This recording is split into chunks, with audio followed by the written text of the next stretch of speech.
Como tal, el factor de empaquetamiento comentamos que se define como qué porcentaje de la celda unitaria está ocupada por átomos. Si yo me centro, por ejemplo, en la cúbica, digamos cúbica simple, la estructura cúbica simple tiene una celda unitaria donde cada arista del cubo está ocupado, o cada vértice del cubo está ocupado por un átomo, ¿no? Entonces, de estos 8 átomos, realmente es el espacio físico que ocupa la materia. El resto de la celda unitaria es vacía. Si bien se acostumbra a dibujar así realmente, bueno, les decía que los átomos están ocupando un espacio mayor, ¿no? Esa sería la estructura cúbica simple. Entonces, el porcentaje de esa celda unitaria que está ocupada por un átomo sólido, considerando cada átomo una esfera sólida, eso se llama factor de empaquetamiento. Se suele expresar como una fracción que va de 0 a 1 o como un porcentaje que va de 0 a 100. Y bueno, ¿cómo se calcula? De esa celda unitaria yo determino el número de átomos que hay por celda. Ya lo hemos determinado previamente, ¿no? Para la estructura cúbica simple sabemos que tenemos 8 átomos, uno en cada vértice. Sin embargo, de esos 8 átomos, solamente una octava parte de cada uno está dentro de la celda unitaria, de los vértices. Entonces, esta es la ecuación. Tengo que sustituir el número de átomos que hay por celda, el volumen de cada átomo, entre el volumen de la celda unitaria. Si estoy trabajando átomos esféricos, el volumen de la esfera sabemos que es 4/3 de pi por radio al cubo, ¿no? Ese es el volumen de un átomo esférico. A su vez, el volumen de la celda, que es un cubo, es el cubo de su arista o de los parámetros de red que yo denoto por la letra A, ¿no? Entonces, A cúbica es realmente el volumen de la celda, lado por lado por lado, y 4/3 de pi por radio al cubo es el volumen de cada átomo. Se entiende que la R es el radio atómico. Entonces, con base a esta definición teórica, vamos a resolver este problema.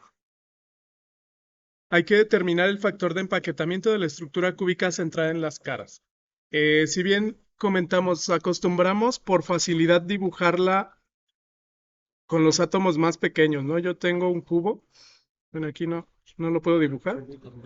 Tengo un cubo en donde cada vértice está ocupado por un átomo y a su vez cada cara está ocupada por un átomo. La cara de abajo, de izquierda y la de atrás también está ocupada por cada átomo. Eso se llama estructura cúbica centrada en las caras. Si bien se acostumbra a dibujarla así por facilidad, realmente los átomos son más grandes con respecto a la celda unitaria. Era lo que les estaba comentando. Entonces, los átomos de los vértices dentro de la celda unitaria realmente solo ocupan una octava parte de su volumen, que bueno, serían estos de acá, ¿no? Los de los vértices. Y los de las caras ocupan la mitad de su volumen dentro de la celda unitaria. Entonces, con base a esta información, yo puedo determinar el factor de empaquetamiento para la estructura cúbica centrada en las caras. Noten que esto es independiente del átomo. Ahorita vamos a ver que matemáticamente no depende del radio atómico. ¿Sí? Porque esto es una proporción. ¿Qué porcentaje del volumen realmente está ocupado por átomos dentro de la celda unitaria? Entonces, si yo recurro a la ecuación de factor de empaquetamiento, número de átomos por celda ya los habíamos calculado previamente, ¿no? Vamos a recalcularlos. El número de átomos en la celda, sí deben ser 4, ¿no? Sí. Porque yo tengo 8 átomos en los vértices, serían 8 átomos en vértices, pero de esos 8 solamente una octava parte está dentro de este cubo. Entonces lo voy a dividir entre 8. Y a eso le voy a sumar los átomos que hay en las caras. En las caras del cubo son 6 caras, ¿no? Entonces debe haber 6 átomos, un átomo en cada cara. Y esto lo voy a dividir entre 2 porque solamente la mitad de cada uno de estos átomos está dentro de la celda unitaria. Entonces entre 2. Eso me debe dar entonces 4 átomos por celda. O sea, en esta celda, si yo sumo todas las fracciones de los átomos, hay 4. Ahora, yo requiero también saber el volumen de la celda en términos del radio atómico. Eso también ya lo habíamos planteado. Ok. Entonces, para calcular el volumen de la celda unitaria, lo vamos a hacer en términos del radio atómico, como ya lo habíamos hecho. Sabemos que el volumen de esta celda es el parámetro de red elevado al cubo, ¿no? De estos átomos que están dibujados así, yo tengo una arista que mide A unidades, otra arista de acá en A unidades, ¿no? Yo la quiero relacionar con radio atómico, porque el volumen del átomo y el volumen de la celda unitaria están en términos de radio atómico. Entonces ya habíamos planteado el teorema de Pitágoras, ¿no? Yo puedo aislar esta figura como un triángulo rectángulo y plantear el teorema de Pitágoras. Esto sería, de acuerdo al teorema de Pitágoras, a cuadrada más a cuadrada, la suma de los cuadrados de los catetos es igual al cuadrado de la hipotenusa, ¿no? Esta línea vale 4 veces R, porque tengo aquí un radio, ¿no? El diámetro del átomo central mide 2 radios y este mide otro radio. Un radio más 2 radios más un radio son 4 radios. Entonces eso va a ser 4 veces el radio al cuadrado. Elevo todo. Entonces yo puedo ir sumando 2a cuadrada. Va a ser igual a 4 por 4 me da 16 por r cuadrada. Ahora voy a despejar el parámetro de red en términos del radio atómico. Porque el parámetro de red está en función del radio, por lo tanto volumen está en función del radio. Bueno, aquí puedo dividir 6 entre 2, ¿no? 16 entre 2 me da 8, r cuadrado. Entonces, si yo despejo a, esto sería, bueno, la raíz cuadrada. Aquí los matemáticos me dirían que esto es más menos, ¿no? Pero bueno, vamos a tomar solo el valor positivo. La raíz cuadrada de 8 por el radio al cuadrado. Esto en cambio va a ser raíz de... Sabemos que 8 equivale a 4 por 2. R cuadrada, ¿no? Entonces el área, no es área, el parámetro de red sería raíz de 4 me da 2, raíz de R cuadrada me da R, raíz de 2. O 2 raíz de 2 por R. También lo pueden racionalizar de otra forma. Entonces esta ecuación representa el valor del parámetro de red en términos del radio atómico. Sabemos también que el volumen de la celda entonces va a depender del radio atómico.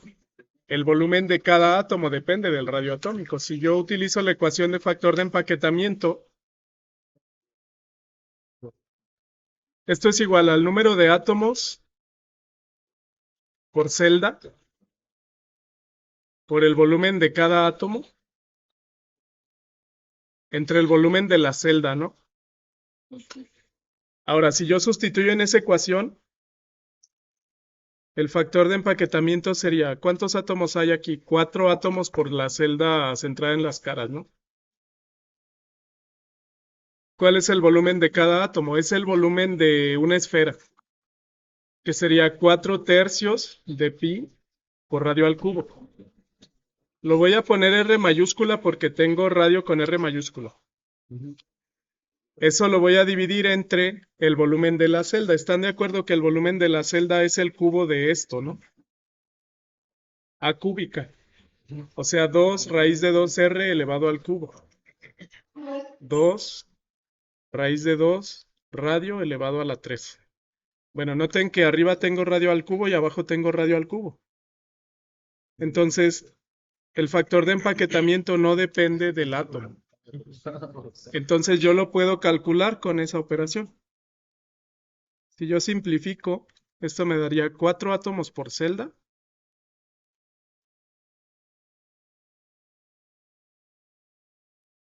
Por 4/3 de pi. El radio ya se canceló. Entre 2 raíz de 2. Esto va a la 3 al cubo. Y bueno, ya de aquí yo puedo hacer la operación en la calculadora o puedo simplificar, ¿no? Me da 4 por 4 arriba, 16 entre 3 multiplicado por pi. 2 al cubo, 2 por 2, 4 por 2, 8. Raíz de 2 al cubo es raíz de 2, ¿no? Por 2. Sí, bueno, si lo quieren comprobar, raíz de 2 elevado al cubo. Esto es raíz de 2 por raíz de 2 por raíz de 2. Esto es 2 por raíz de 2. Entonces, bueno, nada más hay que simplificar los números. Les debe dar .79, .78, Era .74. .74. Ok. Bueno, depende de los dígitos de pi. 16 entre 8 me da 2. 8 por 3, 24. Bueno, lo puedo simplificar como 16 entre esto por esto. 24. 8 por 3, 24 por 2, 48. Raíz de 2 por pi. 3 por 8. Bueno, les da .74. Bueno, ese es el valor. ¿Qué significa? 74% de la celda unitaria cúbica centrada en las caras está ocupada por átomos. El resto, que debería ser 26%, es espacio vacío.